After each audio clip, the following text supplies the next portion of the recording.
Donc ça sont les dernières aires qui ont été ajoutées sur notre site. On a également les nouvelles photos qui nous ont été envoyées par des utilisateurs. Voilà. Bien évidemment, à chaque fois, si on clique sur la photo, on est dirigé directement sur la fiche de l'aire.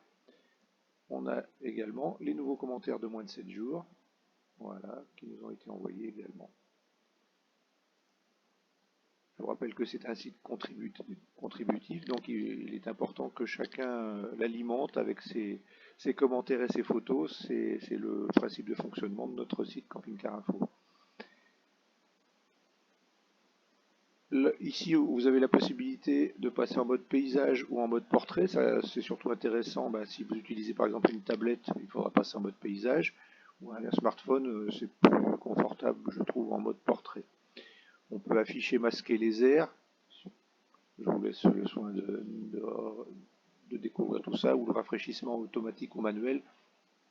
Si on met en rafraîchissement manuel, lorsqu'on déplace la carte, les airs ne s'affichent pas automatiquement. Ça permet parfois de pouvoir se déplacer rapidement sur la carte et de réactualiser avec le bouton qui est ici pour voir les airs qui se trouvent autour de cette position. Donc là, je vais le remettre en automatique. Voilà.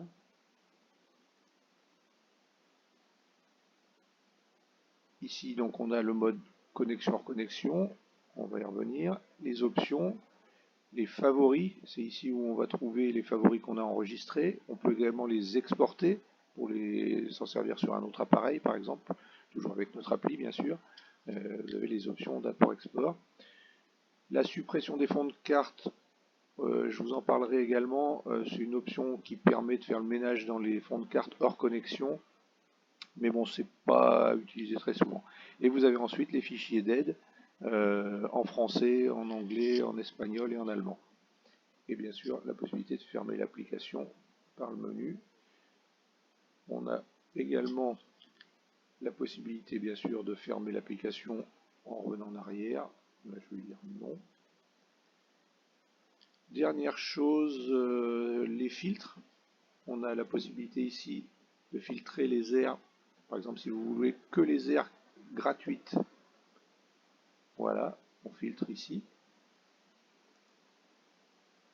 Que les aires ayant l'électricité, ou en tout cas où l'électricité est renseignée dans les fiches, vous voyez que là on en a déjà beaucoup moins. Ouverte à l'année, voilà. Ayant le Wi-Fi gratuit, ou que vous avez vous-même ajouté. Voilà, ici on va réinitialiser les filtres, voilà, comme ça on a la totalité. Voilà pour cette première présentation du mode connecté. On a ensuite le mode hors connexion. On peut basculer soit par le menu comme on l'a vu tout à l'heure, soit au démarrage de l'application, on peut choisir le mode hors connexion. Et on peut le faire aussi depuis la carte ici en cliquant sur ce bouton en haut à gauche. Et là, comme c'est la première fois, il faut charger les fonds de carte. Donc, comme il est indiqué ici, c'est un peu volumineux, il faut quand même pas mal de mémoire sur l'appareil. On a deux possibilités, si c'est un appareil un peu ancien, un peu lent, il vaut mieux utiliser les zooms 1 à 9.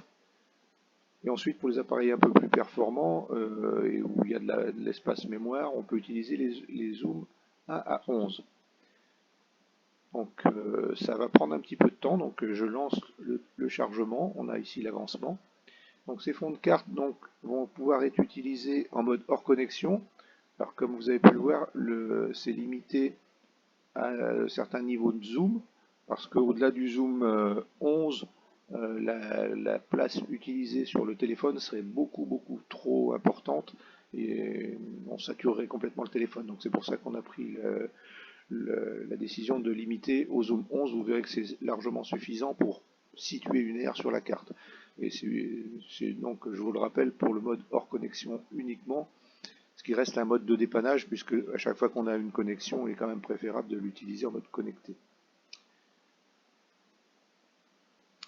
Voilà, j'ai avancé un peu cette vidéo, histoire de ne pas vous faire attendre trop longtemps. Et donc maintenant, les fonds de carte ont bien été chargés, hein, vous avez un message qui vous l'indique. Donc on va pouvoir maintenant utiliser le mode hors connexion. Pour ça, donc, on clique sur le bouton hors connexion. Alors là, on a un message qui nous dit aucune aire trouvée dans le rayon choisi. C'est normal puisque je me trouvais là dans une zone où j'ai pas téléchargé encore les données hors connexion. J'ai téléchargé tout à l'heure que la région Poitou-Charentes.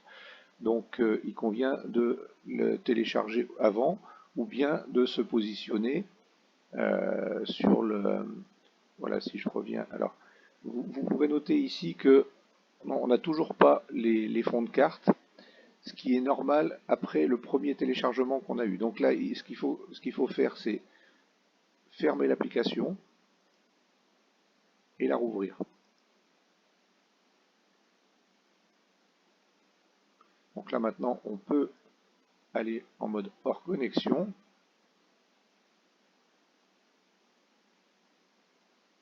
Voilà. Et là, vous voyez que maintenant, on a des fonds de carte hors connexion qui sont bien présents. Et nous sommes dans la partie Poitou-Charentes, puisque j'avais cliqué tout à l'heure sur me localiser. Donc, comme je m'y trouve, j'ai bien cette partie-là. En mode hors connexion, donc le fonctionnement est sensiblement le même qu'en mode connecté, à savoir que on peut cliquer sur une aire, ça me prend un petit peu de temps, voilà, pour avoir la fiche de l'aire, vous avez exactement les mêmes informations. Vous avez les photos qui ont été chargées également, là, vous avez cette photo, voilà, et les commentaires également, il n'y en a qu'un sur cette aire. Voilà. Lorsque vous déplacez la carte, vous voyez que le rafraîchissement n'est pas automatique en mode hors connexion. Il faut cliquer sur le bouton de rafraîchissement pour voir les aires. Voilà, donc là, c'est la même chose. On a, voilà, on est toujours en Poitou-Charentes, donc les aires s'affichent bien. Si je me déplace maintenant sur une zone où j'ai pas encore téléchargé les données hors connexion, si je rafraîchis, j'ai droit au message qu'aucune aire n'a été trouvée, c'est tout à fait logique.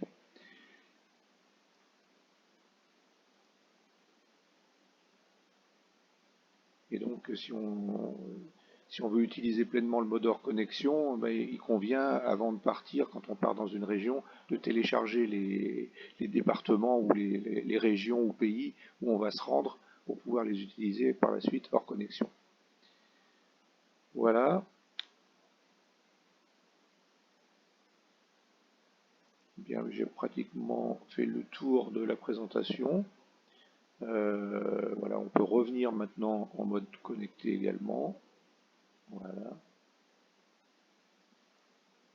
Voilà, j'espère que cette petite vidéo vous sera utile et que vous pourrez utiliser au mieux notre application. Et puis surtout, si vous avez le moindre problème, n'hésitez pas à nous contacter par mail à l'adresse mail aide@campingcarinfo.com. Nous ferons un plaisir de répondre à vos questions et à vous aider. Et surtout, participez, envoyez-nous vos découvertes, vos photos, vos commentaires pour enrichir encore un peu plus cette belle base de données que nous avons constituée depuis plus de 20 ans maintenant. Merci.